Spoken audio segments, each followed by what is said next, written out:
Kebanyakan kita bingung karena kita nggak bisa nentuin karir, tapi mungkin karena kita nggak kenal sama diri kita sendiri. Halo, kenalin, nama gue Sabrina Dwi Ramadanti, mahasiswa semester 7, jurusan psikologi. Di sini gue mau nentuin arah karir gue, bukan soal gue yang paling tahu, tapi di sini mau berkembang lebih baik lagi.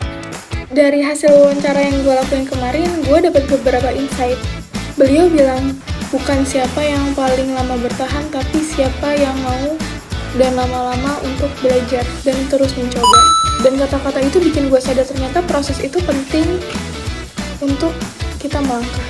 Tapi jujur aja, buat nyampe ke sana itu gue harus butuh skill-skill yang memang relevan untuk kedepannya. Contohnya seperti gue lagi nerapin komunikasi profesional. Komunikasi profesional itu contohnya gue sering ngisi seminar-seminar, gue ngelatih public speaking gue di depan mereka, analisis data, dan manajemen diri sendiri.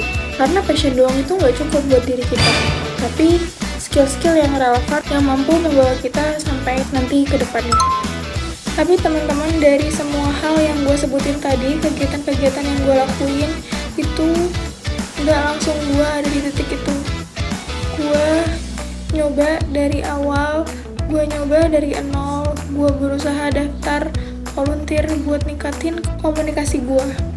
Karena kalau misalnya kita pengen berkembang, tapi kita juga butuh wadah. Kalau misalnya kita nggak ada wadahnya, menurut gue itu kurang. Karena kalau misalnya kita pengen berkembang tapi nggak ada wadahnya, itu hal-hal yang percuma teman-teman. Kecuali kalau misalnya kita mau belajar sendiri. Dan menurut gue pengalaman-pengalaman yang tadi itu memang harus ada tempat dan wadahnya untuk kita berkembang. Intinya teman-teman, kita tuh nggak usah terlalu terburu-buru melihat hal-hal yang memang teman kita tuh sudah punya terlebih dahulu.